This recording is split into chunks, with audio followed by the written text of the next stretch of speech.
მოგესალმებით, მაშინ შეგვიძლია უკვე დავიწყოთ. დღევანდელ ფონზე პოლიტიკური მოცემულობის პირობებში შეიძლება გარკვეული, რა ვიცი, ისიც კი იყოს ფუფუნება ვილაპარაკოთ მეცნიერებაზე, ვილაპარაკოთ აზროვნებაზე და ვილაპარაკოთ იმ მეცნიერებაზე, რომლის სადოქტორო პროგრამა გვაქვს მხოლოდ გულისხმობ კულტურის კვლევებს და ამავე დროს გვაქვს კვლევითი ინსტიტუტი, სოციალური და კულტურის კვლევების ინსტიტუტი, რომელიც უკვე მე-12 წელია არსებობს და ამ მოკლე პერიოდშიც, რა ვიცი, ცოტა არა აქვს გაკეთებული. ყველაზე შემზარავი შეიძლება ითქვას, სანამ გადავიდოდეთ თქვა და უფრო მეტად თვითონ ამ ახალ დისციპლინაზე ვილაპარაკებ და მინდა მაინც დავიწყო იმ მოცემულობით, რასაც პოლიტიკა თავს გვახვევს. კერძოდ პრინციპი თვითონ, რომ აი ბაზარი გამოიკვლიეს, არ აქვს მნიშვნელობა გამოიკვლიეს თუ არ გამოიკვლიეს, მაგრამ ბაზრის ლოგიკას უნდა დავემორჩილოთ ყველა, ანუ რა მოთხოვნილებები აქვს ბაზარს. იმის მიხედვით გადავეწყოთ ჩვენს, გადავაწყოთ უმაღლესი სკოლა და თუ ბაზარი მოითხოვს და როგორც ვხედავთ, მოითხოვს დაბალ კვალიფიციურ, აი გამომჟღავნდა კიდევაც სახელმწიფოს ან მთავრობის განცხადებაში, რომ ამ კვლევის მიხედვით გაყიდვის მენეჯერები არის მთავარი დეფიციტი საქართველოში, ანუ რეალურად საკმაოდ დაბალი საფეხური განათლების და აზროვნების, რომელსაც ბაზარი კარნახობს. ახლა წარმოვიდგინოთ ჩვენ, რა ვიცი, მე საბჭოთა კავშირში ვარ დაბადებული და ოფიციალურად შეიძლება არაფერი საერთო პროლეტარიატთან არ ქონია და არც მუშათა კლასთან ამ სახელმწიფოს, მაგრამ წარმოვიდგინოთ, რომ პროლეტარიატის დონეს უნდა გაუთანაბრდეს მთელი ქვეყნის კულტურა. რომ ყოფილიყო ესეთი, არ იყო ესეთი პრინციპი საკმაოდ მაღალ მოთხოვნებსაც მაღალი მოთხოვნები და მაღალი სტანდარტებიც კი ჰქონდათ მათ. და ნუ ამის შედეგი არის მთელი ჩვენი მეცნიერებათა აკადემია და ის აკადემიური ელიტა, რომელიც საბჭოთა პერიოდში მოღვაწეობდა, რა თქმა უნდა, თავის იდეოლოგიურ ჩარჩოებში, მაგრამ არა იმ პრინციპიდან გამომდინარე, რომ აი წარმოვიდგინოთ, რომ რა ვიცი, აუდიტორიაში შევდივართ, სადაც ძალიან დაბალი დონეა უმეტესობა და ცოტაა უფრო უკეთესად მომზადებული მოსწავლის ან სტუდენტის რაოდენობა და ნუ ჩვენ ვემორჩილებოდეთ იმ ლოგიკას, რომ ჩვენც უნდა რაც შეიძლება დაბლა ჩამოვიდეთ და იმაზე კი არ ვიმუშაოთ, რომ ეს საყოველთაო დონე ავწიოთ მაღლა, არამედ პირიქით, რადგან ასეა საჭირო, იმიტომ რომ უმრავლესობას ეს არ ჭირდება ან არ აინტერესებს, ანუ ჩვენც უარი ვთქვათ განათლებაზე, უარი ვთქვათ აზროვნებაზე და რაც შეიძლება პრიმიტივებად ვიქცეთ. ანუ ეს ყველაფერი არის იმის საწინააღმდეგო პრინციპი, რასაც ზოგადად განათლება ქვია და მით უმეტეს უმაღლესი განათლება შეიძლება უწოდოთ. მით უმეტეს ვიმყოფებით პერიოდში, როდესაც აი სწორედ გამომდინარე ამ უზარმაზარი რაოდენობის ინფორმაციისა, რომელიც ჩვენ თავზე ვემხობა და ფაქტობრივად არათუ ჩვენ ვეღარ ვასწავლთ მის გადამუშავებას, უკვე ხელოვნური ინტელექტი გვეხმარება მის გადამუშავებაში და მასაც კი უჭირს. აი ასეთ მოცემულობაში თვითონ მეცნიერების და განსაკუთრებით ვლაპარაკობ ჰუმანიტარულ მეცნიერებებზე. ჰუმანიტარულ მეცნიერებებზე, რომელსაც არანაირი ბმა პრაგმატიკასთან, ბაზართან და რაღაცა ტიპის პრაქტიკულ გამოყენებასთან უმეტეს შემთხვევაში არ აქვს. და ძალიან ლოგიკურია ხოლმე ეს კითხვა. მე თვითონ სწავლობდი საქართველოში მაქვს ისტორიული დამთავრებული და ნუ ეს მაინორი მაშინ არ არსებობდა და მხოლოდ საკუთარი სურვილი დავდიოდი რამდენიმე ჩვენი ფილოსოფოსი ლექტორის ლექციებზე, რომელიც ყველაზე მეტად მაინტერესებდა თემატიკიდანაც და მათი პიროვნული ქარიზმიდანაც გამომდინარე. მერე მოგვიანებით გერმანიაში წასვლის შემდეგ იქ დავიწყე ფილოსოფიის სწავლა და ცოტა სიმართლე გითხრათ, სულად დეზორიენტირებული ვიყავი და ვერ პოულობდი აი იმ ცოდნით თუ გამოცდილებით რაც გქონდა, საითკენ უნდა წავშულიყავი და აი ამ საკმაოდ ესეთ ცოტა ფრუსტრაციის პერიოდშიც კი სულით შემთხვევით, აი მართლა შემთხვევით აღმოვაჩინე, რომ არსებობს რაღაცა სხვა დარგი, ამ სხვა დისციპლინა, ამ დისციპლინას გერმანულად ქვია Kulturwissenschaften, კულტურის მეცნიერება, ან მეცნიერებები, ცოტა შეიძლება მრავლობით ფორმაში არის. ანალოგია მისი არის ინგლისურენოვანი cultural studies, თუმცა სრულად იდენტური ეს ორი ტერმინი არ არის. რამდენადაც cultural studies, რომელიც გასული საუკუნის 60-იან წლებში ჩნდება უფრო მეტად ყოველდღიურ კულტურაზეა ორიენტირებული და მეორე მხრივ სწორედ მე-19 საუკუნის გერმანული ტრადიციიდან წამოსული კულტურის მეცნიერება.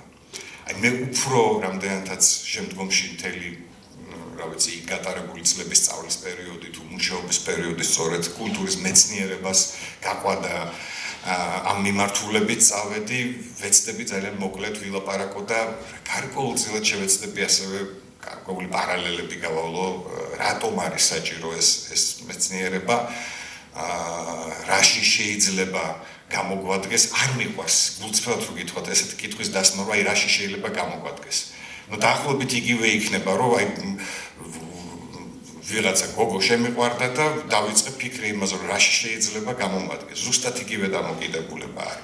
ადამიანი ირჩევს თავის ცხოვრებას, ან როგორც პრაგმატიკოსი, რომელსაც უნდა რომ, რა ვიცი, რაც შეიძლება დიდი ქონება მოიხვეჭოს და დააგროვოს, თუმცა ბოლოს გაურკვეველია რაში ჭირდება, იმიტომ რომ დღევანდელი სამყარო გვაჩვენებს აი ამ ძველ ბერძნულ მითს, მეფე მიდასის შესახებ, რომ მისი სურვილი გეხსოვნებათ მითოლოგიიდან, რასაც ხელში ახებს ყველაფერი ოქროდ იქცეს და საბოლოოდ შიმშილით კვდება, იმიტომ რომ მას უკვე საჭმლის მიღებაც არ შეუძლია. ამდენად ეს არის ძველთა ძველი ცოდნა იმისა, თუ რა უაზრობამდე შეუძლია ადამიანს მიიყვანოს გაუთავებელმა რა ვიცი, ქონების მოხვეჭამ და ვერანაირი სარგებელი რეალურად თუნდაც რა ვიცი, ფიზიოლოგიური სარგებელიც კი არ შერჩეს მას აქედან. ის ფაქტი, რომ ადამიანის შედგება არა მხოლოდ მოთხოვნილებებისგან, რომელიც დაკმაყოფილებაც უნდა და ეს წმინდად მატერიალურ სფეროში არის, ვთქვათ, საკვების მოპოვება და ასე შემდეგ, მას აქვს კიდევ სხვა თვისებები. ნებისმიერ ადამიანზე არ ლაპარაკი, განვითარებულზე, განათლებულზე თუ ნაკლებად განათლებულზე თუ სრულიად უციგნურზე, ყველა მათგანს აქვს გარკვეული მიდრეკილება იმისკენ, რაც საერთო სათაურით კულტურა ერთიანდება. იქნება ეს შემოქმედებითი აქტივობა, რა ვიცი, მოხიბლა მუსიკით, პოეზიით, მხატვრობით, ანუ გარკვეული ესთეტური გრძნობები და ასე შემდეგ. ეს აზრი და ეს დამოკიდებულება ეკუთვნის ერთ ასევე გერმანელ ფილოსოფოსს, რომელიც ამავე დროს მოიაზრება კულტურის მეცნიერების ერთ-ერთ ფუძემდებლად. ეს არის ერნსტ კასირერი. ადამიანი, რომ არსებობს სიმბოლური ფორმები და ადამიანი წარმოადგენს სწორედ არის მატარებელი ამ სიმბოლური ფორმების და ის რეალიზდება არა რაღაცა მატერიალური დოვლათის შექმნაში მხოლოდ, რომელიც მას მოთხოვნილებების დასაკმაყოფილებლად ჭირდება, არამედ რეალიზდება იმაში, რომელსაც არანაირი პირდაპირი სამომხმარებლო გამოყენება არ აქვს. აი ჩემთვის, რა ვიცი, ძალიან დიდი ადამიანი, რომელსაც ჩემზე უდიდესი გავლენა მოახდინა, ზურაბ კიკნაძე, მიყვარს მისი ციტირება ხოლმე, ერთ-ერთი ინტერვიუა, რომ სულ იმას ვციტირებ ხოლმე, უზარმაზარი ბიბლიოთეკა და კითხვა, რომელსაც უსვამენ, ყველა წიგნი გაქვთ თუ არა წაკითხული და ერთადერთი სწორი პასუხი, რომელიც ამ კითხვაზე არსებობს. წიგნი არ არის სამომხმარებლო ნივთი. მას არ ყიდულობ და არ დებთ აროზე იმისთვის, რომ მოიხმარო და მერე გადააგდო. ან, რა ვიცი, გამოვიდეს სამომხმარებლო ციკლიდან. კაცმა არის ანუ ცოცხალი ხარ ოდესმე შეიძლება იმ წიგნსაც კი რომელიც სათაურის შეიძლება არ გახსოვდეს ახლა შემთხვევით აღმოჩნდა შენს ბიბლიოთეკაში მოეძებნოს თავისი დანიშნულება ოდესმე იქიდან გადაშალო და მიიღო ცოდნა. აი დაახლოებით ეს არის არა მარტო მე ვიტყოდი აი რო გვეკითხებიან რომ აი თქვა სწავლო ფილოსოფიას მე რა გინდა გამოხვიდე. ნუ რა ვიცი აი როგორ მე კითხვის დასმა არის არასწორი უკვე ზუსტად იგივე ლოგიკიდან გამომდინარე ამ კითხვას თუ სვამ არის სამომხმარებლო ლოგიკა კარლახობს ამ კითხვას აი მე რა უნდა ქნა შეიძლება ვერაფერიც ვერ ქნა შეიძლება რა ვიცი შეიშალო ბევრი არაერთი ფილოსოფოსი შეშლილა შეიძლება რა ვიცი რაღაცა ისეთი თქვა რომ სხვები შეშალო ესეც ნაწილი არის ჩვენი ცხოვრების რა ვიცი ემპედოკლე გადახდა ვეზუვის ვულკან ვეზუვის ლავაში ეს იყო მისი შემეცნებითი გზის მაქსიმუმი რასაც მიაღწია და შეიძლება ის აი ამ აქტით უფრო დიდი ფილოსოფოსი იყო ვიდრე ვიღაცა რომელმაც უამრავი წიგნი დაწერა და რა ვიცი რაღაცას მიაღწია თუნდაც იმ წიგნების გაყიდვიდან და ეგ სფერო შეიძლება დავივიწყოთ კიდევაც იმიტომ რომ შეიძლება არსებობდეს 1-2 გამონაკლისი ვინც საკუთარი წიგნების გაყიდვით საკუთარი ცხოვრება მატერიალურად უზრუნველყო მაგრამ ზოგადად არაფერ კავშირში ერთი მეორესთან არ არის ძირითადად წამგებიანიც კი როდესაც წიგნებს გამოცემ ეს არის რეალობა შესაბამისად ადამიანი რომელიც ირჩევს ჰუმანიტარულ მეცნიერებას ის არ ირჩევს იმისთვის რომ გამდიდრდეს ან რაღაცნაირად ბაზრის ლოგიკას გავას შესაბამისად ადამიანები იყოფიან სხვადასხვა კატეგორიებად ვიღაცისთვის არის მატერიალური თავარი და გადამწყვეტი ვიღაცისთვის სრულიად არამატერიალური რომელსაც არანაირი დანიშნულება გამოყენებითი დანიშნულება არ აქვს. ახლა რა თქმა უნდა ჰუმანიტარულ სფეროებშიც არის გამოყენებითი ლინგვისტიკა არსებობს რომელსაც პრაქტიკული დანიშნულება ფილოლოგია რა ვიცი აქვს მას ისევ აი ამ ციკლში გამოყენებითი ასპექტებიც შეიძლება ფილოსოფიასაც მოეძებნოს ნუ ხა ფსიქოლოგია კიდევ უფრო მეტად არსებობს თავისი ემპირიული ნაწილი მისი და ადამიანებთან აქვს ადამიანის ფსიქიკასთან ჯანმრთელობასთან კავშირი და მას კონდეს გამოყენება ზოგადად წარმოდგენა იმის შესახებ რომ რასაც სწავლობ მე აუცილებლად ჭირდება სამომხმარებლო დანიშნულებისთვის არის თავის საწყისშივე არასწორი და არასწორი იყო არა მარტო წარსულში დღევანდელ დღეს არამედ ასევე იქნება მომავალში ყველა ეპოქაში შეგვიძლია დავინახოთ ზედმეტობა ან არასაჭიროება სწორედ გამოყენებითი კუთხით თუ შევხედავთ ამა თუ იმ ჰუმანიტარული თუ ასე ვთქვათ არაგამოყენებითი დარგების და ამ არაგამოყენებით დარგებში შეიძლება ითქვას რომ სწორედ კულტურის კვლევები ერთ-ერთი ყველაზე მეტად არაგამოყენებითია თუმცა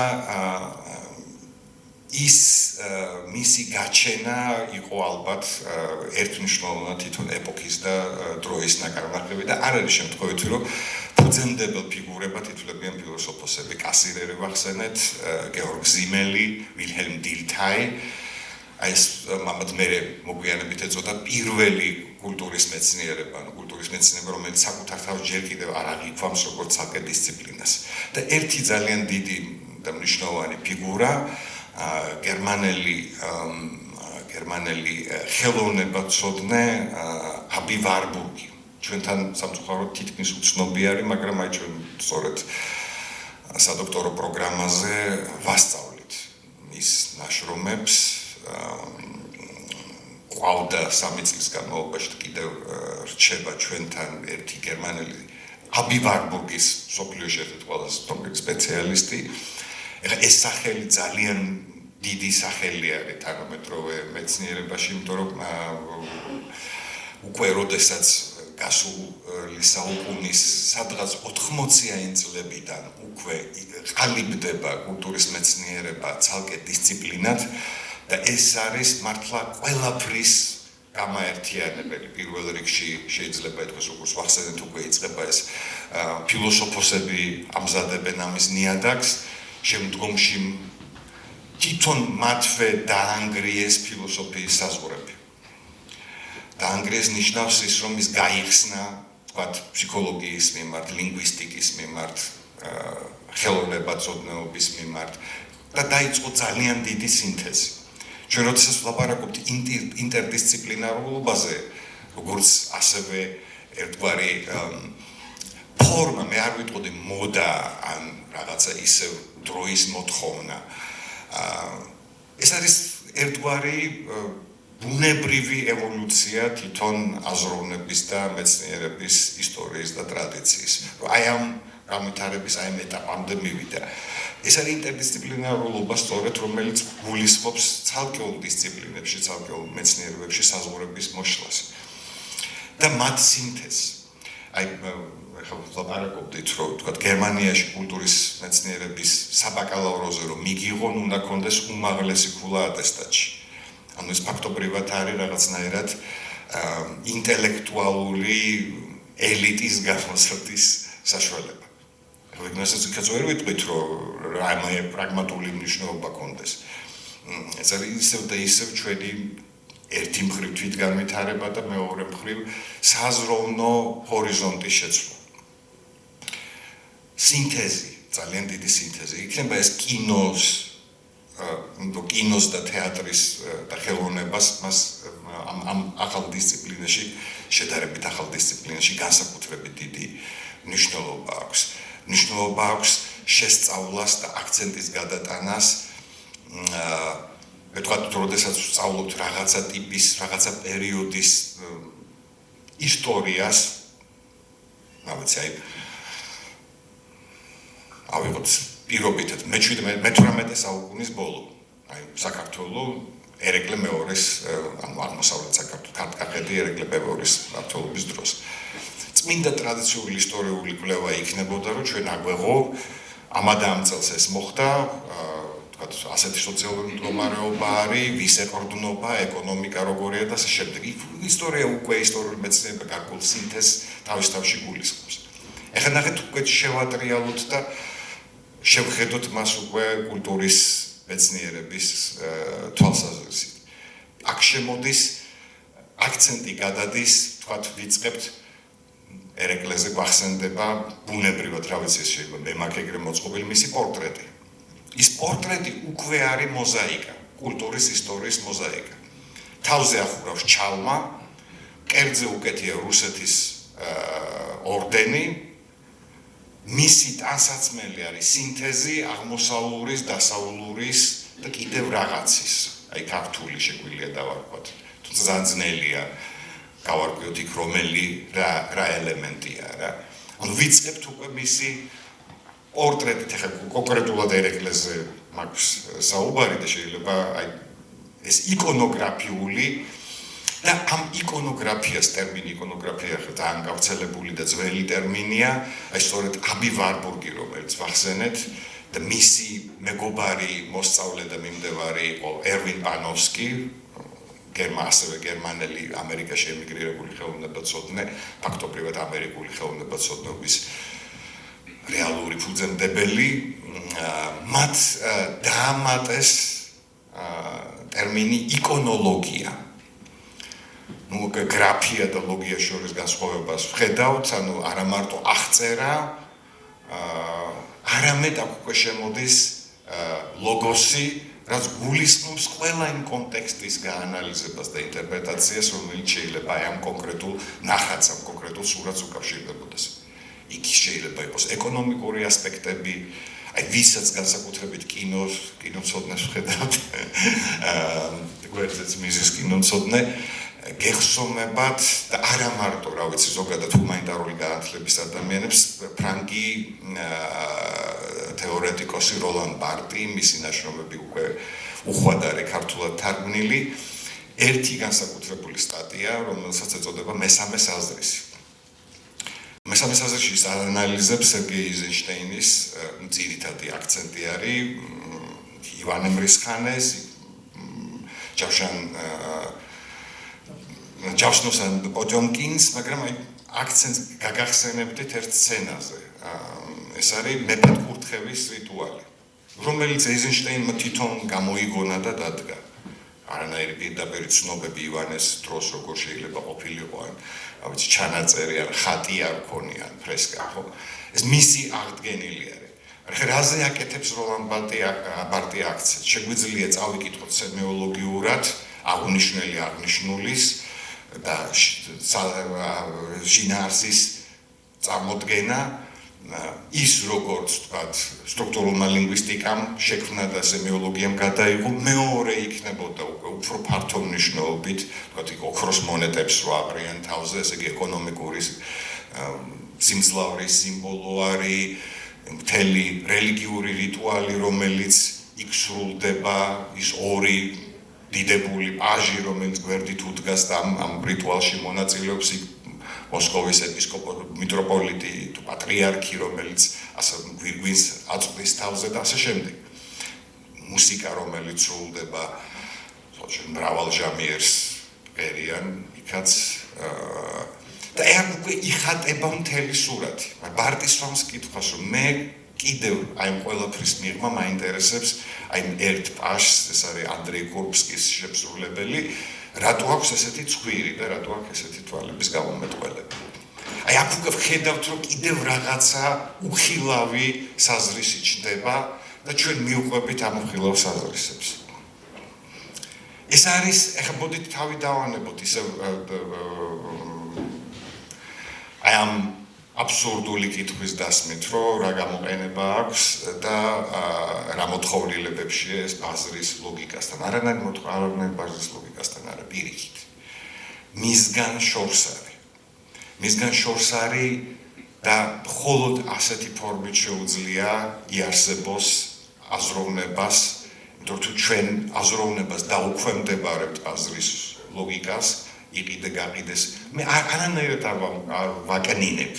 ძალიან უხერხულიც კი იქნებოდა დამაკდინებინა, თუნდაც იმიტომ, რომ კულტურის მეცნიერება ასევე თავის ერთ-ერთ წინაპრად აცხადებს მაქს ვებერს. და ჩვენ ვიცით ეკონომიკის, მეურნეობის და ვაჭრობის მნიშვნელობა, როგორც კომუნიკაციის უძველესი ფორმის. და ამის იგნორირებას არ ვაპირებთ. ამას კიდევ უამრავი სხვა ასპექტი უჩნდება, რელიგიური ასპექტი, რელიგიურობის ვებერი ამავე დროს რელიგიის სოციოლოგიის ფაქტობრივი ფუძემდებელი არის რა.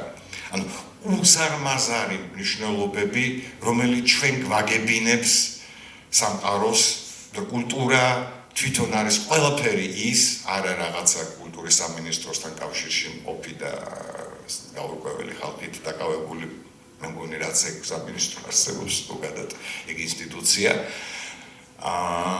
არამედ ყველაფერი ის, რაც ადამიანის მიერ არის შექმნილი. აი ის განმასხვავებელი, რაც თქვათ ადამიანს როგორც თვითონ ორგანული სამყაროს წარმომადგენს განასხვავებს ყველა დანარჩენი ორგანული სამყაროს წარმომადგენლებისგან. მას აქვს კულტურა, რომელიც გულისხმობს იმის შექმნას, რაც მისთვის ბუნებას არ მიუწოდებია. ყველაფერი არის მისი ხელით შექმნილი. აი აქ კიდევ ერთ რაღაცას დავამატებდი და მორჩებოდი კულტურის მეცნიერება ეფუძნება ამავე დროს ერთ ძალიან დიდ ფიგურას, რომელიც თავისი პროფესიით თუ თავისი საქმიანობის სფეროთი სხვა სამყაროდან მოდის, არ მოდის სხვა სამყაროდან, ეხლა შეიძლება ვაბუქებდე, მაგრამ სხვა პროფესიის ადამიანადაა ცნობილი, გულისხმობს ზიგმუნდ ფროიდს.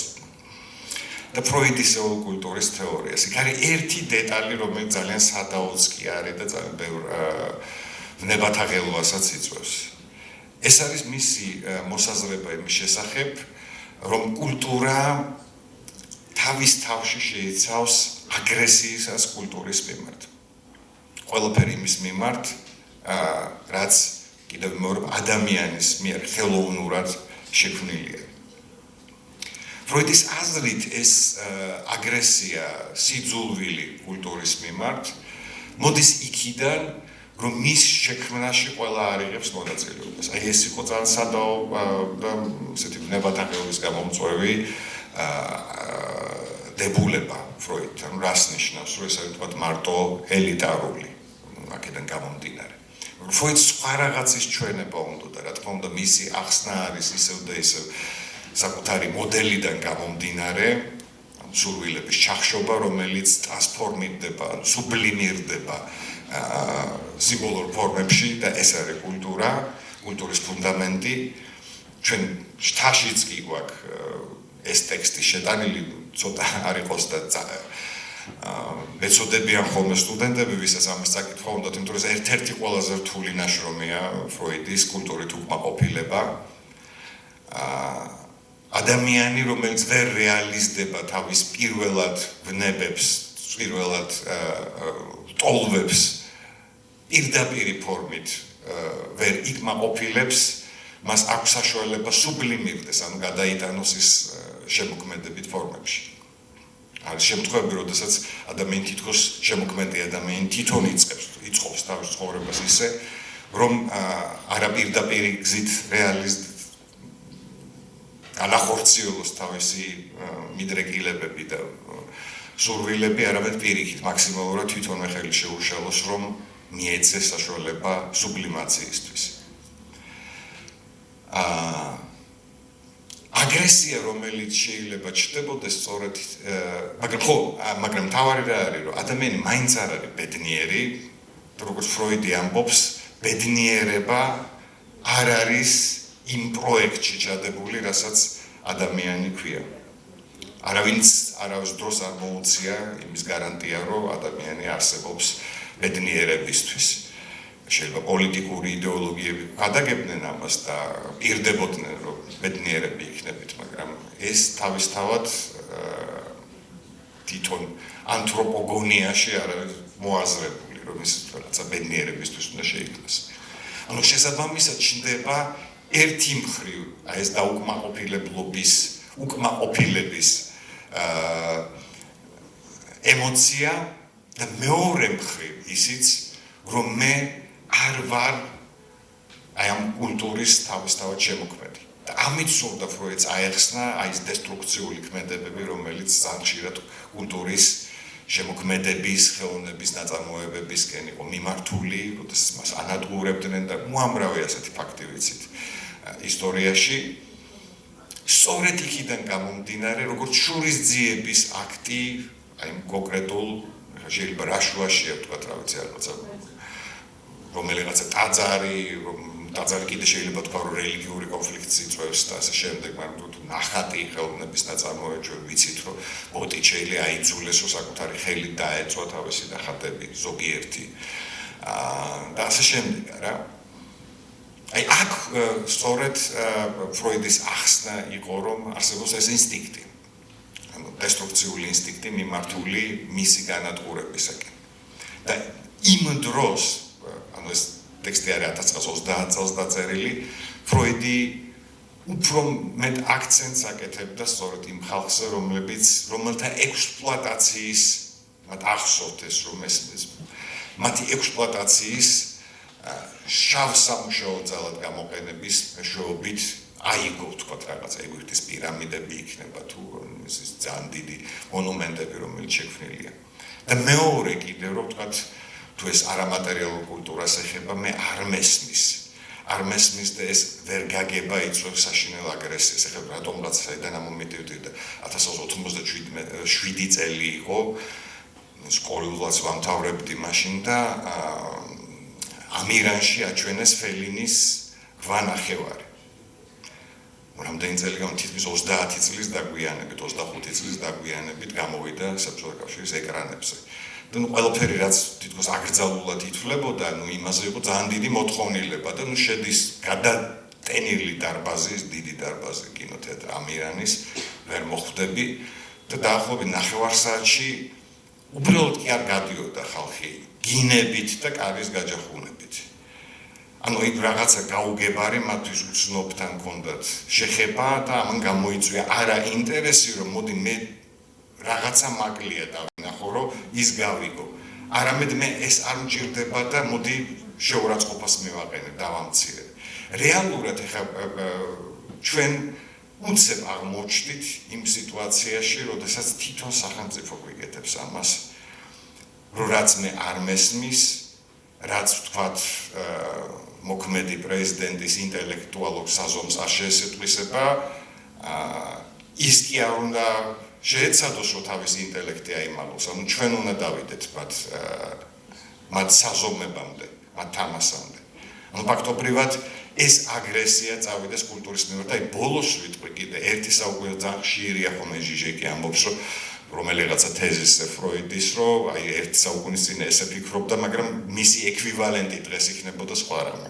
აი ზუსტად ახლა ვიტყოდი, რომ მისი ექვივალენტი დღეს არის არა ექსპლუატირებული კლასები ფროიდის ამდებულების, არამედ სწორედ ის ბაზრის მართველი და ის ბაზარი, რომელიც განკარგავს და რომელიც საკუთარ თავს აძლევს უფლებას, უკარნახოს ხელოვანს, რაზე და როგორ უნდა წეროს იქნება თუ შექმნას, რა უნდა შექმნას, რომ ეს გაყიდვადი იყოს, რომ კრიტერიუმი იქცა, რომ კარგი წიგნია ის, რომელიც იყიდება და ამ კუთხით თუ შევხედავთ შედევრები, გენიალური წიგნები არასდროს არ იყიდებოდა, არც ნახატები ვან გოგის გახსენება კმარა მარტო არც ერთი ნახატი რო არ გაუყიდია ცხოვრებაში ვერ გაყიდა უფრო სწორედ ძალიან ზუნდოდა. ანუ რეალურად იმ მხარე რომლისგანაც დღეს მართლა ყველაზე დიდი აგრესია და სიძულვეს ვხედავთ ცხადად, ნათლად ეს არის სწორედ აი ეს ბაზრის რა დავარქვათ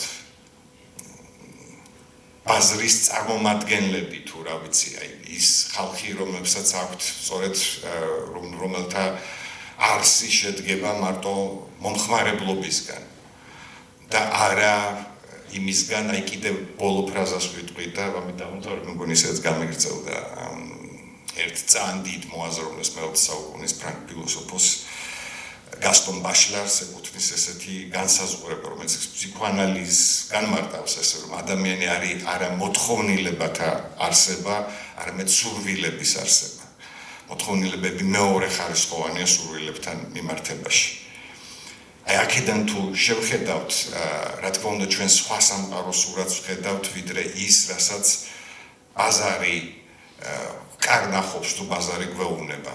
ყველაფერი სამომხმარებლო უნდა იყოს, ყველაფერი პრიმიტიული უნდა იყოს, ყველაფერი მართლა ადამიანს არ კონდეს გონება საერთოდ, არანაირი ინტელექტი, არანაირი ვნება ხელოვნების კულტურის მიმართ ზოგადად. აი ამ მოცემულობაში რა შეიძლება ითქვას, შეიძლება მათ დაანგრიონ ჩვენი უნივერსიტეტი, დაანგრიონ ყველა უნივერსიტეტი, აქეთკენ არის მიმართული ყველაფერი. მაგრამ კულტურას თავისი დამცავი მექანიზმები აქვს და შეიძლება ძალიან დაზარალდეთ, შეიძლება რა ვიცი, მართლა ხერხემლის გადატეხვა იყოს ეს ისეთი პატარა და სუსტი ქვეყნისთვის, როგორც საქართველოა, მაგრამ კულტურას ესენი ვერ დაანგრევენ, მიუხედავად მათი სწრაფის, აი მათი უკულტურობის და გონებრივი შეზღუდულობის მანიფესტაცია, სწორედ ეს ვნება, რომ მოდი ახლა თქვენ ერთი ხელის მოსმით მოგსპობთ, ვერ მოგსპობთ. თქვენ თვითონ არიან წარმავალები, შეიძლება სწორედ ის შური ისე ფროიდისეული განმარტებით იქიდან იყოს გამოვლენილი, რომ მათ კატეგორიას არანაირი წვლილი არ მიუძღვით იმაში, რასაც კულტურა ქვია, რომელიც რჩება, ფულები არ რჩება, არც შეძენილი ნივთები და სამომხმარებლო ნივთები არ რჩება, ის ქრება.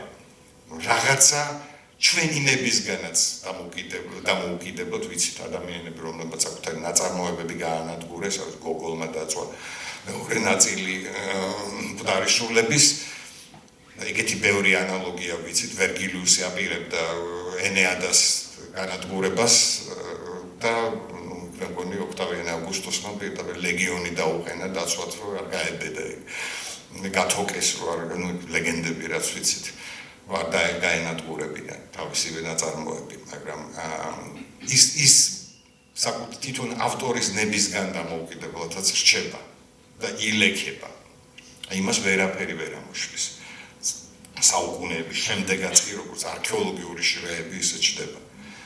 განსხვავებით სწორედ აი ამ კურიოზებისგან, რომელთაც დღეს ვხედავთ და დარწმუნებული ვარ რაღაცა დროის შემდეგ აღარც გვეხსოვნება არც ის ოდიოზური პრეზიდენტი და არც კონკურსი იმდენად დიდია ოდიოზური ადამიანების დღეს საქართველოს პოლიტიკურ ელიტებში, რომ არ დაიტევს მარტო ჩამოთვლას არ ეყოფა საათები. კაი, ბოდიში რომ ესე გავაგრძელე. მე აქ დავამთავრებ და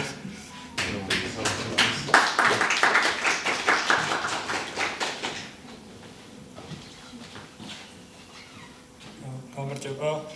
არ მიყვარს ხოლმე ესეთ ადგილებში მოსვლა, იმიტომ რომ იგის რაღაც პროფესორს გვერდით რაღაცა ფილოსოფიურად რა ყველანაირად ჩამოაყალიბებს იმას, რაც უნდა ჩამოყალიბდეს, რაზეც არის საერთოდ საუბარი და მე შენ გიწევს, რომ ეს ყველაფერი რაღაცნაირად დააბალანსო და თითქოს ახლოს მაინც მიხვიდი ამ ყველაფერთან. მაგრამ ნუ როცა უნივერსიტეტში ჭირდება და საჭიროა ეს ყველაფერი, მაგიტო არავინ მე მგონი უკან არ უნდა იხევდეს ამასთან დაკავშირებით.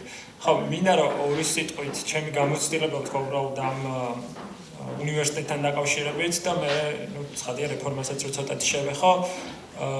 ჩემი მე 9 წელია რაც უნივერსიტეტში ვსწავლობ და საერთოდ არ უკავშირდებოდა ჩემი პროფესია არც ლიტერატურას, არც კინოს, ნუ დღეს ძირითად პროფესია არის ლიტერატურათმცოდნეობა, მეორე პროფესიაც აქაურობის, სიყვარულის და მოკლედ კინოს პროფესორების გამო ავირჩიე კინომცოდნეობა და ნუ სკოლას რო ამთავრებდი ყოველ შემთხვევაში არსად არ მithქვავს ეს, მაგრამ ჩემს სამარცხინოდ მოკლედ 3 წიგნი მქონდა სულ წაკითხული მხატვრული ლიტერატურიდან არაპროგრამული და აი რაღაცა დიდ პრობლემად ესახებოდა ეს ჩემო ოჯახს და ნუ ყველას ჩემი ირგვლივ ხა და დღეს ისე გამოვიდა რომ რაღაცნაირად ლიტერატურათმცოდნეობას ვამთავრებ. ცოტა პარადოქსი არის თითქოს, მაგრამ ეგ არის რომ საერთოდ რო არ გეგმავ რაღაცას, ვიღაცები და რაღაცები გიბიძგებენ ამისკენ და ეს უნივერსიტეტი და ლიტერატურათმცოდნეობა გახდა იმის საწინააღმდეგო რომ მე აქ ჩამებარებინოთ საერთოდ მესწავლა, იმიტომ რომ ვესწავლობდი მშენებლობის ინჟინერიას და რო ვამთავრებდი იმ წელს რაღაცნაირად ჩამithრია ლიტერატურა და გადავწყვიტე რომ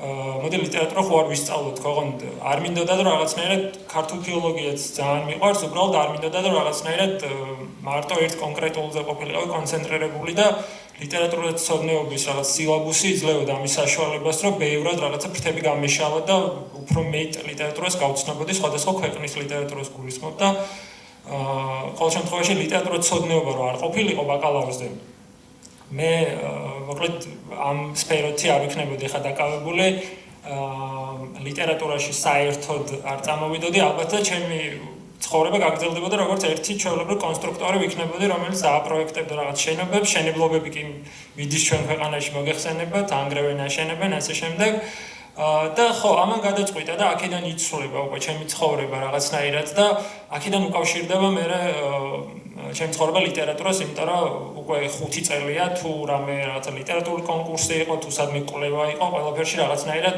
ჩართული ვიყავი და არც ამას ძალიან იშვიათად ვამბობ ხოლმე, მაგრამ მართლა იმდენი რამე მომცა უნივერსიტეტმა, რომ რა ვიცი, აქედან ვიყავით, ძალიან ბევრ ადგილას ვარ ნამყოფი, მოკლედ რა ვიცი, კემბრიჯში ამოვყავით თავი და ჩემი მეგობრებმა უამრავ რაღაც ბათუმის კონკურსები იყო, სხვადასხვა უნივერსიტეტის მოწყობილი კონკურსები და ხან რაღაცა გაზეთის კეთება იყო, აქედან ამოვყავი თავი ლიტერატურის მუზეუმში და ნუ 3 წელი იქ მუშაობდი და ეს ყველაფერი იმდენად სასიამოვნო გამოცდილება იყო და იმდენად დასაფასებელია ჩემთვის, რომ არ შეიძლება რომ რაღაცა ამაზე არ ილაპარაკო ადამიანმა და პრაქტიკულ დანიშნულებაშიც რაღაცნაირად მეც არ ვემხრობ, ეხა ბატონმა გიორგიმ რაც ახსენა, რომ რაღაცა აზრის კვლევამდე დავიყვანოთ ჩვენი პროფესია, იმიტომ რომ რაც გაინტერესებს, ის უნდა ისწავლო, არ არის იმაზე, რომ დასაქმდები თუ არა, სჭირდება თუ არა შენ ქვეყანას ამდენი სიტყვაზე კინომცოდნე იქნება თუ ლიტერატურათმცოდნე. თუმცა საინტერესო ის არის, რომ რეალურად სჭირდება, იმიტომ რომ ლიტერატურათმცოდნეობას არც ისე ბევრი სტუდენტი ამთავრებს, სადაც 10 სტუდენტი ამთავრებს ყოველ წელს და ამდენი ადგილი ყოველთვის არის საქართველოში ლიტერატურათმცოდნე სადმე დასაქმნის. მაგალითად, ლიტერატურის მუზეუმში დღესდღეობით მუშაობს სადღაც 40-მდე თანამშრომელი, არ ვიცი, ეიჯიზმში ნუ ჩავმართვით, მაგრამ აქედან დაახლოებით 30% არის 70 პლუს, ანუ 80 წლის ადამიანები მუშაობენ და ჩვენმა ქვეყანამ ვერ დაალაგა ეგრე, რომ პენსიონერებს არ უწევდეთ სამსახურებში მუშაობა და რაღაც ბედნიერი სიბერი კონდით, თორემ მე ის ადამიანებს რომ მეწოდებიან, ეხლა რო არ მოვიტყო სტუდენტები, რომლებიც ამთავრებენ უნივერსიტეტს, ვერ იწყებენ თავის პროფესიით მუშაობას და მე უწევთ, რომ შეიცვალონ პროფესია და რა ვიცი, ზოგი მე კოპირაითერი ხდება, ზოგი რა ვიცი, ფრილანსერი და ასე შემდეგ და ეს არის ყველაზე საინტერესო, რომ კინომცოდნეობაშიც იგივე რაღაცა ხდება. სკოლებში ისწავლება კინოხელოვნება, არჩევითი საგანი არის, უკვე საჯარო სკოლებში, კერძო სკოლებში ხო საერთოდ სოფლიო ლიტერატურა ისწავლება, ამერიკის ისტორია, მოკლედ სკოლა ირჩევს და შეუძლიათ რომ დაასაქმონ ეს ადამიანები. თუმცა რატომღაც სკოლებში მე ძალიან ხშირი შეხება მაქვს ახლა სკოლებთან, იმიტომ რომ მოკლედ ამ ლიტერატურას და კინოს გავლენით რაღაცა ტური რუკა დავხაზე 4 რუკა, რომლითაც ბავშვები დამყავს ხოლმე რაღაცა იმ ადგილებში, სადაც ქართული ფილმებია გადაღებული, სადაც ძველი მოკლედ წერლები მე-19 საუკუნის წერლები ცხოვრობდნენ ასე შემდეგ და ამ ბავშვებთან და სკოლებთან რომ მიწევს ხოლმე ურთიერთობა, არც ერთი კინომცოდნე არ ასწავლის კინოხელოვნებას სკოლაში. ძირითადად არიან ხელოვნების მასწავლებლები ან სხვადასხვა მასწავლებლები, რომლებიც გადამზადებული არიან მერე. ხო, ამით იმის თქმა მინდა, რომ რაღაცნაირად არ ეძლევათ საშუალება არც კინომცოდნეებს, არც ლიტერატურაცოდნეებს რაღაცნაირად არასერიოზულად აღიქვავენ ამ პროფესიებს და არ უნდათ რომ ამ ადამიანებს შანსი მისცენ და ეს სკოლების და მუზეუმები ჩემთხოვით არ მიხსენებია, იმიტომ რომ რაღაცნაირად ჩაკეტილი სისტემა არის ორივე იქიდან გამომდინარე, რომ არ უყვართ ახალი ადამიანების მიღება, რომელსაც ახალი რაღაც განსხვავებული აზრები აწუხებთ და ეს ხშირად ხდება ხოლმე, რაღაცნაირად გვიტრიალებს და ერთი და იგივე მეორდება, იმიტომ რომ ამას წინათ ტატო პატეტიშვილის ფილმი ვუყურებდი, რაღაცა ანიმია არსებობს ეგეთი ფილმი, რომელიც 90-იან წლებში, რასაც მართლა დაკარგულ თაობას ეძახიან, ხშირად არის ხოლმე, რომ რაღაცნაირად გამოცვლა უნდა ციურცის, მაგალითად მიდიან ქალაქიდან სოფელში, აი ტატო პატეტიშვილის პერსონაჟი, რომელიც ლევან აბაშიძე თამაშობს ფილმში, მიდის მთაში და უნდა რომ რაღაცნაირად შეიცვალოს მისი ცხოვრება და გონია რომ იქ რაღაცა სხვა იქნება. საშა რეხვიაშვილის ფილმში საფეხურში მთავარი პერსონაჟი მიდის ბოლოს მთაში რომ რაღაცა შეიცვალოს, მაგრამ თავარი ის არის რომ ჩვენ ცხოვრებაში არაფერი თუ ჩვენ არ შევცვალოთ, არაფერი არ შეიცვალოს, სადაც არ უნდა წავიდეთ ამ სივრცეებში, იქაც სკოლებში, სხვადასხვა დაწესებულებებში, კვლევით ინსტიტუტიდან მიდის სკოლაში და ზუსტად იგივე ცისფერი მთები ხდება, რაც კვლევით ინსტიტუტში იყო, ხო და ეს რაღაცა გაქცევა და სადმე წასვლა მე მგონია რომ არაფერს არ ცვლის ამ ქვეყანაში და აქაც თუ ეხა რაღაცნაირად ამას გავატარებთ, რომ ჩვენ უნივერსიტეტი რაღაცნაირად გაუქმდეს და 90%, 92% შეიცვალოს და მარტო 8% დარჩეს ილიანოვში.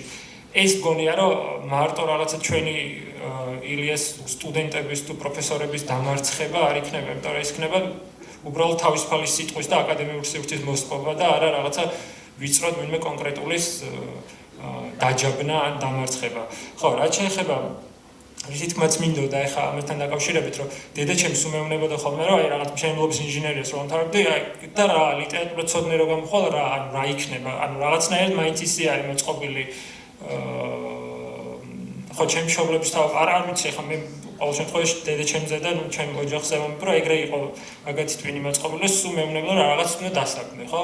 ხო და მეც არ ვიცოდი რა იქნებოდა, მაგრამ იმდენად დიდი იყო ინტერესი, რომ რაღაცით დავსაქმებულიყავი, კი არ დავსაქმებულიყავი, უბრალოდ მესწავლა ის რისი სწავლაც მინდოდა, რომ ეს ყველაფერი გადაჯაბნა და აი რაღაცნაირად ზუსტად აი იმასთან რომ დავაკავშირო, ხა მშენებლობის ინჟინერია და ლიტერატურაცოდნეობა იმით უკავშირდება ერთმანეთს, რომ რაღაცნაირად ეს შენობა რომ დაინგრეს, ანუ შენობები მართლა ინგრევა, ქვეყნები ინგრევა, თავიდან შენდება, რა ვიცი, როკოკო იქნება, ბაროკო, არტ-ნუვო თუ მოდერნი, ყველანაირი შენობა დანგრეულა თბილისში, ყოველდღიურობაში რაც მიწევს სიარული და მერე თავიდან აშენებულა მან კორპუსი და არაფერი და იმის კვალიც არ დარჩენილა, მაგრამ ლიტერატურა, კინო ისეთია, რომ საუკუნეებს უძღვნა, კინო შეიძლება ცოტა ახალი მეცნიერებაა, ახლა ლიტერატურასთან შედარებით, მეცნიერებასაც ვერ დავარქმევდი, მაგრამ ვერცერთს, მაგრამ ყოველ შემთხვევაში ლიტერატურა მოკლედ საუკუნეებს და რაღაცა იმებს უძლებს ხოლმე და მაგიტომ არ მგონია რომ ვინმესთვის რაღაცნაირად ეს ბაზრის კვლევა იყოს უფრო მნიშვნელოვანი ვიდრე ისკენაც რაღაცნაირად მიისწრაფვის და იმის სწავლა უნდა. ერთხელ მახსოვს რომ ერთი ბავშვი მშობელი მეკითხება რომ ღია კარის დღე როდის არის თქვენთან უნივერსიტეტშიო და ამაზე სულ მახსენდება რომ ერთხელ დავფიქრდი და მეთქი ყოველ დღე რაღაცა ღია კარის დღე არის ჩვენ უნივერსიტეტში თქო, იმიტომ რომ მეც რო ამთავრებდი უნივერსიტეტს, ძველ უნივერსიტეტს მოვდიოდი აქ უბრალოდ ვესწრებოდი ლექციებს, რა ხდება რომ გამიგო რომ თუ შეიძლება აქ სწავლა გადმოსვლას შემდეგ და არანაირი შეზღუდვა არ ყოფილა აქ და ყოველდღიურად მე მაგას ვეუბნები ხოლმე რაღაცა ადამიანებს, რომლებიც სკეპტიკურად არიან განწყობილი ამ უნივერსიტეტის მიმართ, რომ რა ვიცი, ღია კარის დღე, ნებისმიერ დღე შეგიძლია მოხვიდე, დაესწრო ლექციას, დაესწრო საჯარო დისკუსიას და ასე შემდეგ და მიხვდები, რომ ეს უნივერსიტეტი ბევრ რამეს აძლევს იმ თაობას, რომელსაც ჭირდება, რომ რაღაცები შეიცვალოს მაგათ ცხოვრებაში და ამიტომ მგონია, რომ ამ უნივერსიტეტის გაუქმება იქნება ყველაზე დიდი შეცდომა, რაც კი აკადემიურ სფეროში ოდესმე დაშვებულა საქართველოს მასშტაბით და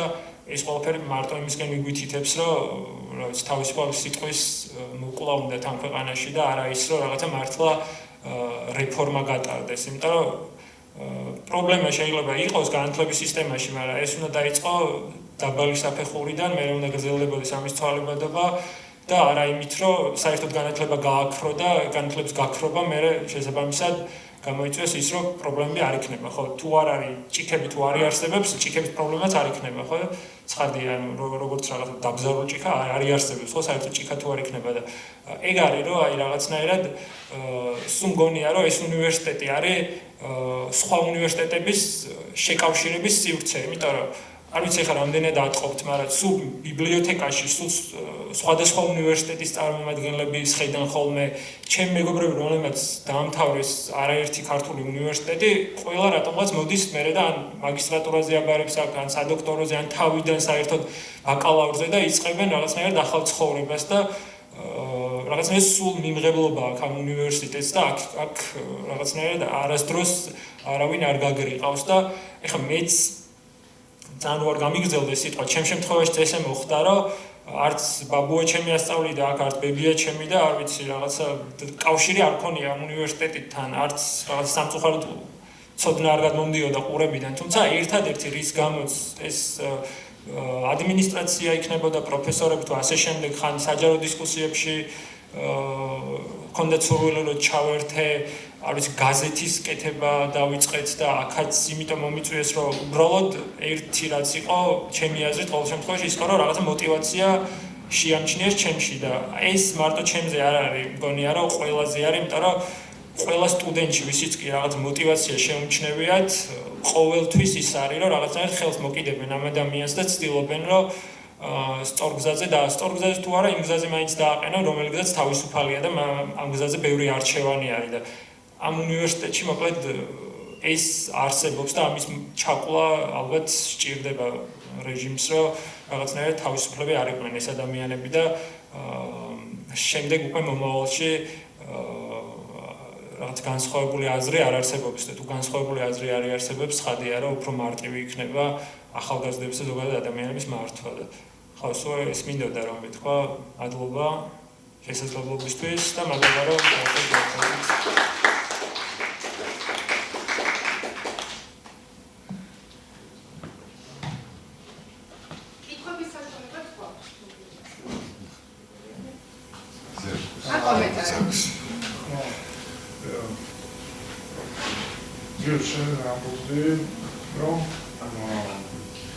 საბჭოთა კავშირის მithumetes ისაც ჩვენ ნახეთ, ხო არ იყო პროლეტარებზე მიმართული საერთოდ არ იყო უფრო ნომენკლატურული რაღაცა იყო ნომენკლატურული.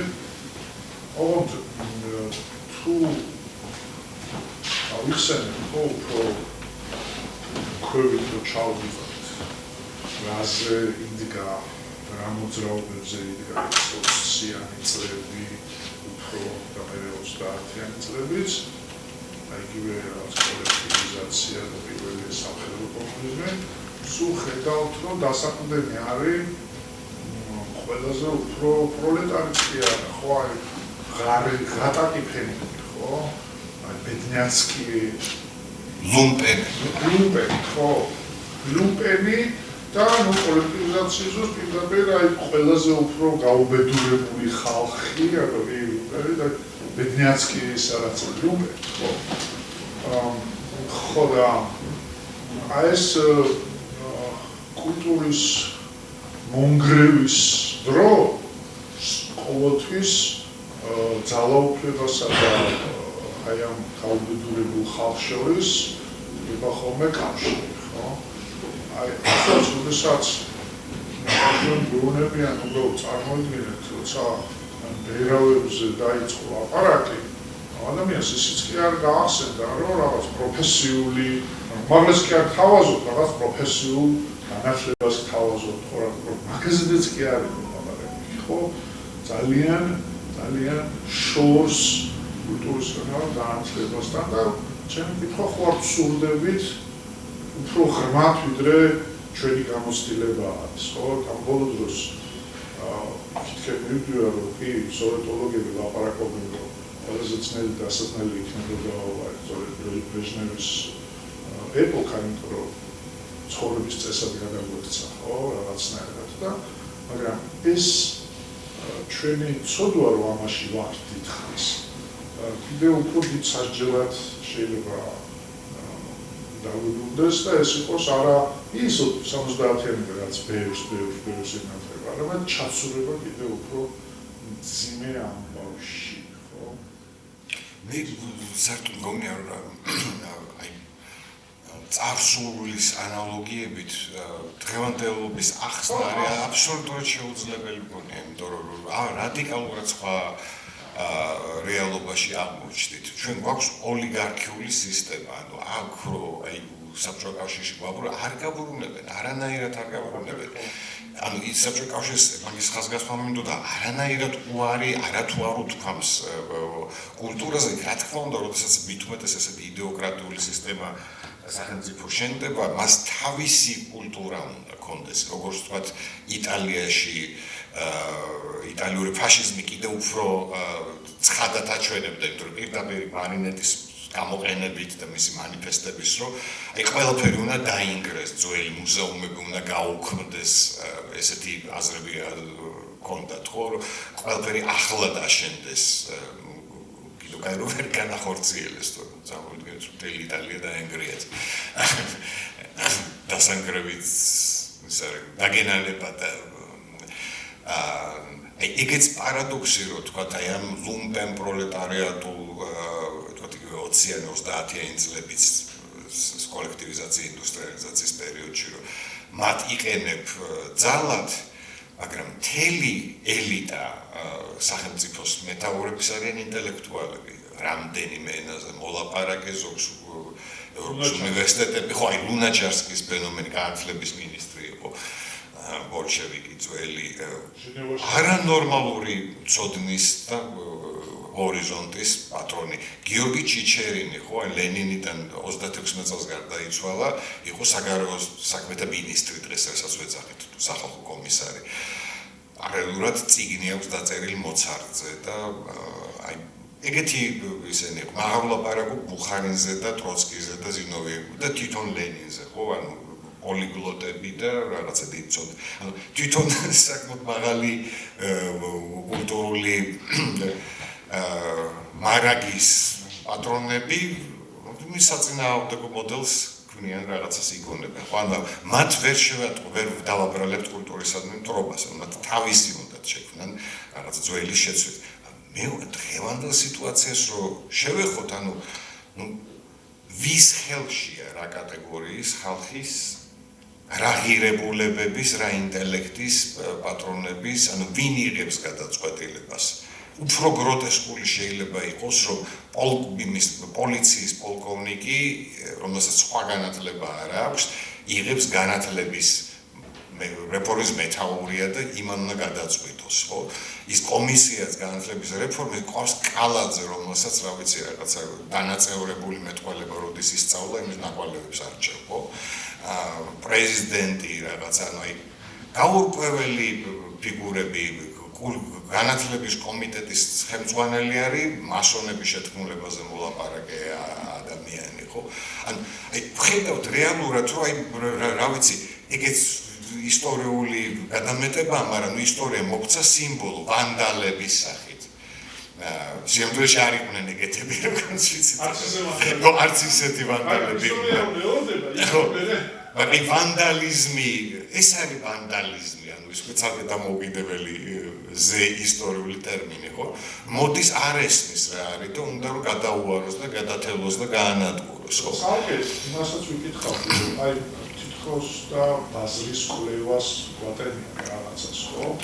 და სინამდვილეში სხვა ჩვენს არა მარტო უნივერსიტეტებთან მიმართებაში, როცა ლაპარაკი ერთი სუპერმარკეტი, ერთი აფთიაქი, რაც ერთი დინამო, ხო? მგონი არისტოტელეს იკითხეს არასწორად მეტაფიზიკის მეცხრე ტერმინი ერთის ხო? ხო, აი აქაც ხო პრინციპში ის რასაც ლაპარაკობენ, ხო? აქაც ხო პრინციპში არის ანუ ანტიბაზრის ამბავი, ბაზრის ყოველგვარი ბაზრის უკან ბაზარი, როგორც დიფერენცირებული მოდერნული სამყარო, ხო, სადაც შეიძლება სხვადასხვა რაღაცა იყოს, რომელიც ერთმანეთთან გარკვეულ კონკურენციაში არის. ანუ ვითომ ბაზრის კვლევა არის, ეს ბაზრის კვლევა შემდეგ გადაიზრდება ბაზრის სრულგანადგურებაში, თუ შეიძლება ითქვას, ხო, იმიტომ ისაც ხდება დღემდე შემთხვევაში, რაც საგამოქმედო სივრცეში, აქ იყოს სრულიად განსხვავებული საკუთრების ფორმების ურთიერთ, ასე ვთქვათ, ხო, შეჯიბრი რა, კულტურად. და სხვადასხვა სივრცე, სადაც სხვადასხვანაირად შეიძლება იფუნქციონიროს ამ განათლება.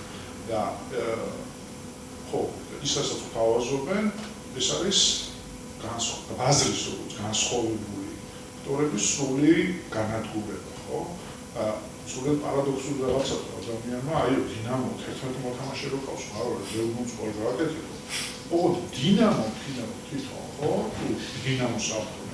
ის ხო ერთად ვეღარ ითამაშებს რა, შეიძლება საფრთხე კავშირში ითამაშოს, მაგრამ საფრთხე კავშირის ესე თქვა აღარ არსებობს. რაღაცა რელიქტი, რომელიც ვეღარ ფუნქციონირებს ბაზარში და ვერც ანტიბაზარში, ხო?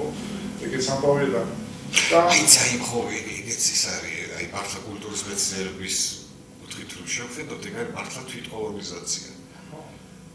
ანუ ბაზარზე, საერთაშორისო ბაზარზე გადიხარ იმით, რომ ყავს მონები.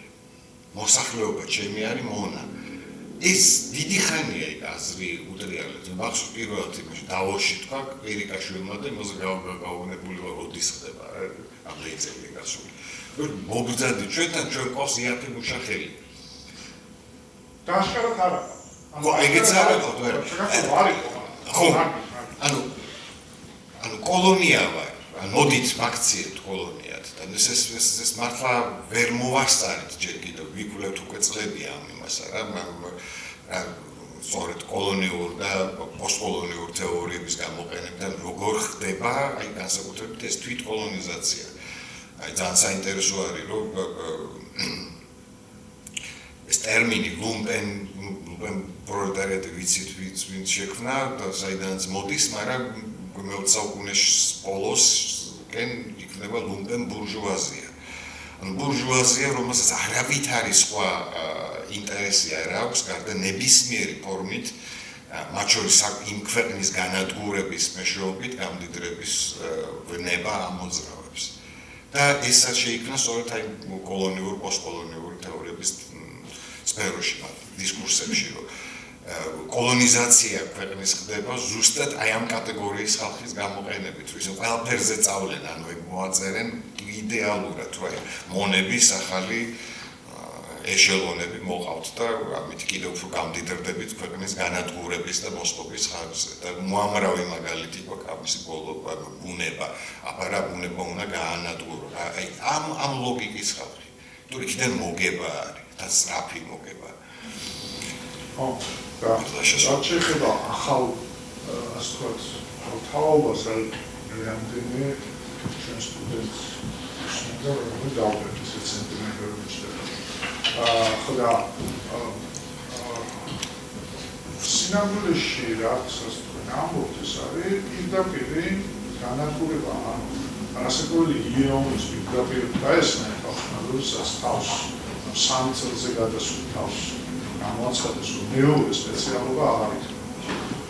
მეორე სპეციალობა ხო იყო ანუ ადამიანის არჩევანის, ანუ დასრული არჩევანის შესაძლებლობა, როდესაც შენ მოდიხარ უნივერსიტეტში და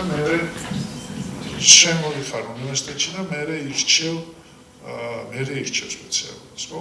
ანუ იგლიას უნივერსიტეტში და თანამედროვე მიდგომა არის ის, რომ შენ, ანუ როგორც საბჭოთა კავშირში იყო ესე ხარ რომ მე ვირჩევ მათემატიკოს, აი მათემატიკოსი ვარ და მე მჭირდება მომხმარებლური დამოკიდება. მე მაინტერესებს მათემატიკა როგორ იცის ამ. მე მაინტერესებს ეს როგორ იცის. და ეს კი არ იყო ჩვენ რეალობაში, ხო? შესაძლებლობების ნიჭიერი ადამიანები, რომლებიც მოდიან და მე გადაწყვეტილებას იღებენ თვითონ, ხო? რა არჩევანს იღებენ, რა არჩევანს გააკეთებენ და მეორე სპეციალობა იყო ამისი შესაძლებლობა. რა ის რაც მშობელი, მაგალითად, ექიმები ყავს, ექიმი უნდა გამოვიდეს, ან ქუჩაში იმ მომენტისათვის არის პოპულარული რომელიღაცა საგანი და ამის მიხედვით აკეთებ. ან მოდიხარ და შენ აკეთებ დასულ ასაკში რაღაცა გადაწყვეტილებას იღებ და იცვლი იმას, რაც თავიდან სადღაც ჩადებული გავს, ხო?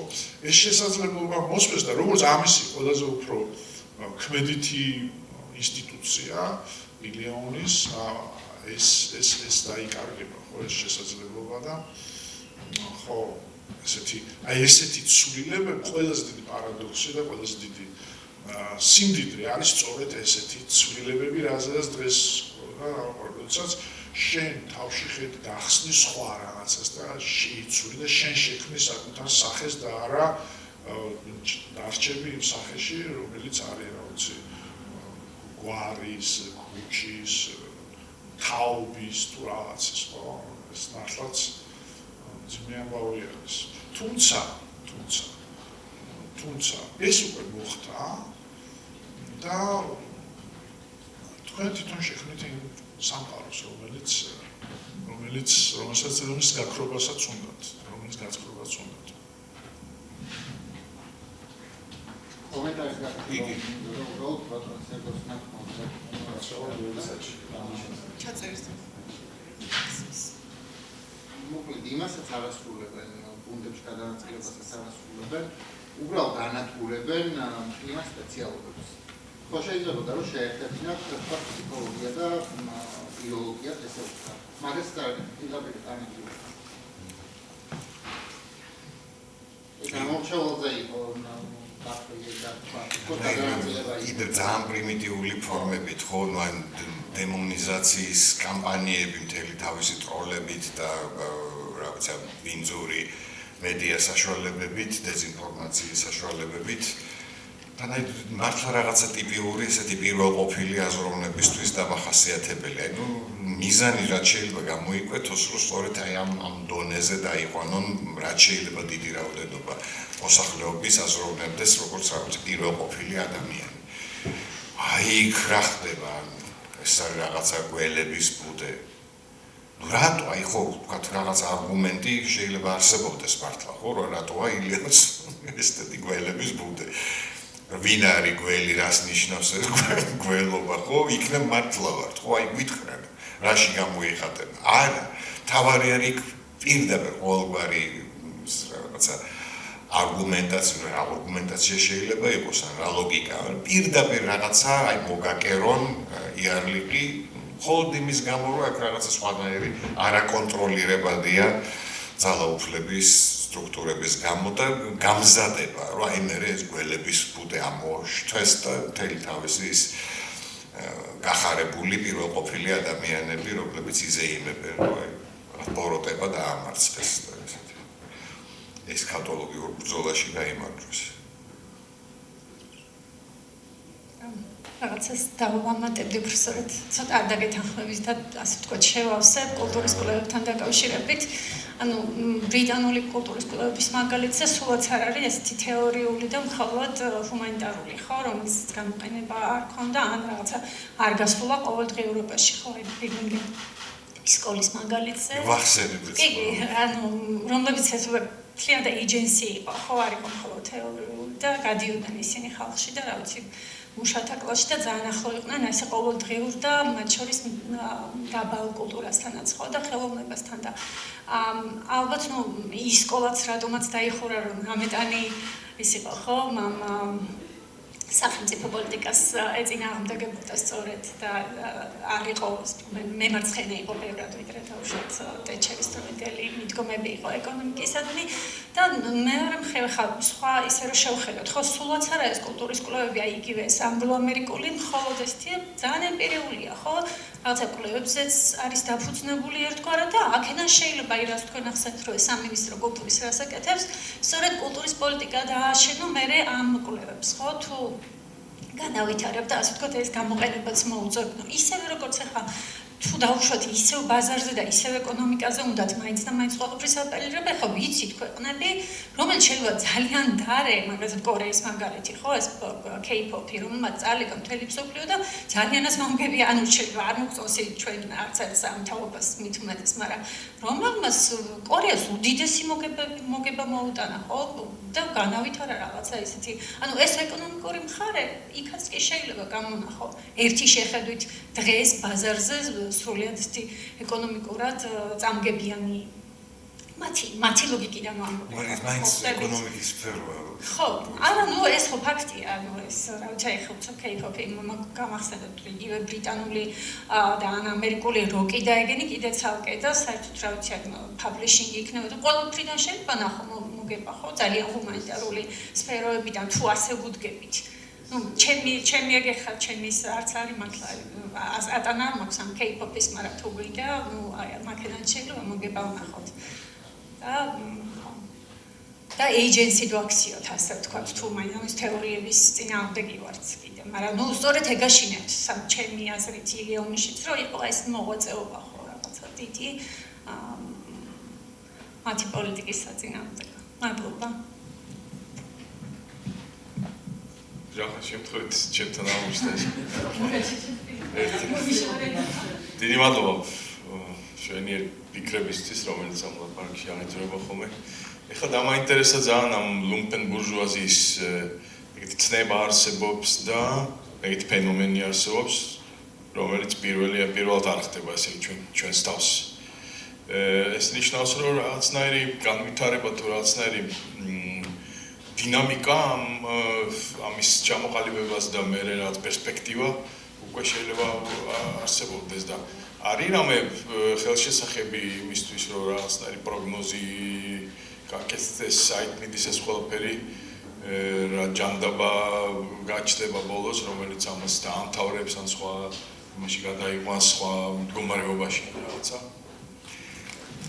აი იცი შარშან მოხდა უცნაური რაღაცა კიდე მაქვს რაღაცა კუდები შემორჩენილი ბერლინთან და შემთავაზეს ერთი სამაგისტროს თანახმწვანელობა თბილისიდან უბრალოდ შეფასება რეცენზენტობა ფრაი უნივერსიტეტში იცავდა უბრალოდ საქართველოს თემაზე იკვეთებოდა და ამიტომ შემთავაზეს და იყო ფუტუროლოგიური პირველად გავიგერო ეგეთი რაღაცა არსებობდა, ანუ რაღაცა მეთოდოლოგიის მეშვეობით გარკვეულწილად გამოთვლა იმისა, როგორ იქნება მომავალი. ხო და აი მე ცოტა მაინც გარკვეული სკეპსისი მაქვს ამ წინასწარმეტყველური მეცნიერული წინასწარმეტყველების მიმართ, მაგრამ თუ არის აი ყოველთვის მოულოდნელობები ძალიან მნიშვნელოვანი და შემთხვევითობები და ალბათ ამისი პროგნოზირებას თუ გავყვებით მაინც რაღაცა ლოგიკური მსჯელობით ძალიან შემზარავ რეალობას. თუ რაღაც მოდელი არსებობს, უბრალოდ როგორ იქცევა რაღაცნაირი აი იმ თუ გამოგიგზავნე დღეს იმ ძიგს ფრანკ პრინციპში გერმანელია წარმოშობით, მაგრამ ამერიკელი თეორეტიკოსია ანდრე ფრანკ მაშინ ვინც დამკვიდრა ეგ ტერმინი მგონი კიდევ 70-იან თუ 80-იან წლებში ხდება და გასული საუკუნის და დღემდე თუ არ ვცდებით ცოცხალია და ესეთი უამრავი დიდი ესეთი ცნობილი მონოგრაფიები სწორედ პოსტკოლონიურ თეორიაში და აი მაგ კუთხით ზოგადად როგორ ხდება აი მესამე სამყაროს კოლონიზება თვით კოლონიზაციის მეშვეობით ანუ არ არის რომ რაღაცა არმიები შემოდის და გიპყრობს არამედ თავრობა და მთავრობაც საერთში არ არის, ხო, აი თქვათ ის იგივე ეკონომიკური ელიტები, რომელიც თანახმანი არიან ამაზე. თუ მოგება აქვს, რატო არ უნდა ავაშენოთ რაღაცა გიგანტური ჰესი. იქ უამრავი ადამიანი საქმდება, ის იქნება მოგება იქნება, ნუ მართლაც ეგრე რო იყოს, ახლა ჩვენ გქონდა შეფტოები, როდესაც არც მოგება იყო, წამგებიანი გამანადგურებელი. მაგრამ აი იხსნება კითხვა, რომ კი ბატონო იქნება რაღაცა მოგება შეიძლება იყოს, მაგრამ წაგება რამდენია? ნუ რას კარგავთ აი ამ კითხვის დასმა? და რა რაოდენო, რა მასშტაბების არის ის ჩვენი დანაკარგი. რამდენად ექვემდებარება ის საერთოდ რომ ამ მატერიალურმა მოგებამ გადაფაროს ის წაგება, რომელიც ამა თუ იმ თქვათ რაღაცა სამშენებლო პროექტს შეიძლება მოქონდეს. ამაზე რა თქმა უნდა ვერანაირი ბაზრის კვლევა ვერ უპასუხებს. მაგრამ სხვა სფეროებიდან არის რა. აი ამ შემთხვევაში განხორციელება ხდება ისევ და ისევ, როდესაც ოლიგარქიაც რა არის, რამდენიმე მდიდარი ადამიანი იგდებს ძალაუფლებას და ამყარებს თავის მმართველობას ახლა უკვე სპეცნებისგან. აი ამ კითხვის გაგრძელებაა და თავისუფალ სამყაროში თუ ჩნდება ხოლმე ეგეთი რაღაცები, რომელსაც მე რაღაცა არ მიუშვებს ბოლომდე და ამ რაღაცებს. მაგალითად აი პროფკავშირების და განგსტერული სამყაროს ალიანსები და რაღაცები რო ყოფილა ხოლმე მაგალითად ამერიკის სოციალ და ეგეთ წლებში.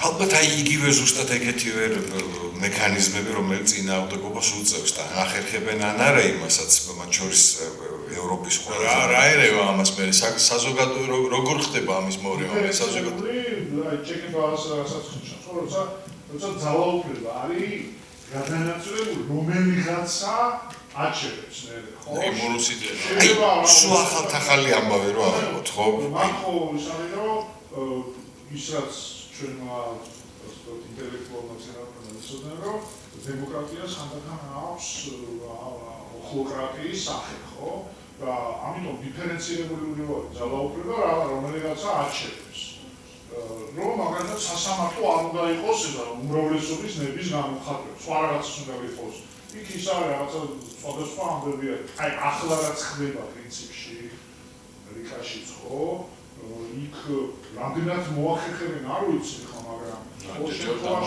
ხო ეს პროლეტარული ბურჟუაზია ის კი არა ლუკერ ბურჟუაზია ცოტა რაღაც იმას მაგონებს ნოვირუსის ხო კი ეგ არის დაცლილ ტიპს რომელიც აი ცნობილი ანეკდოტი რო არის ეს ფიზკულტურნიკი მომეციო რა ქრისტეს ჯვარცმას იმაზე რომ ეგეთი მოვლენა რომელსაც სხვაჯორის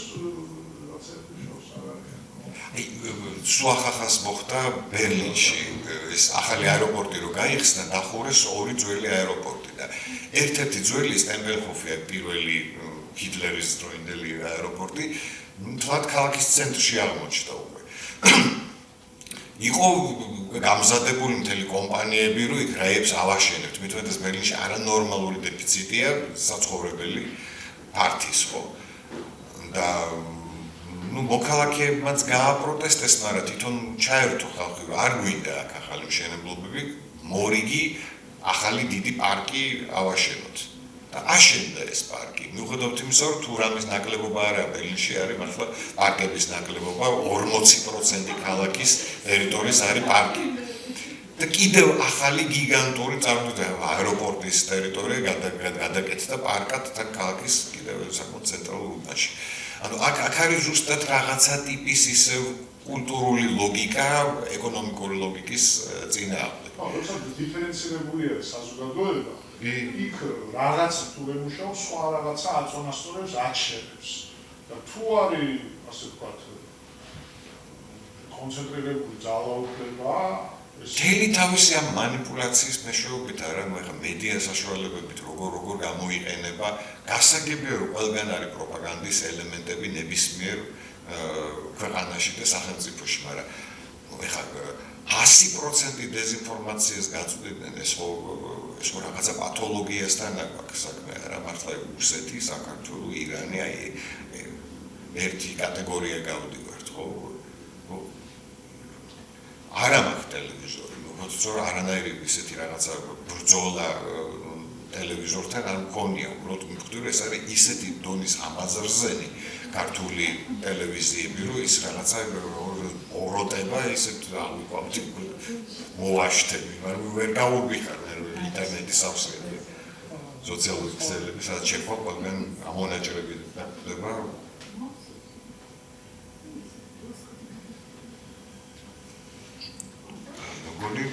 დიდი მადლობა და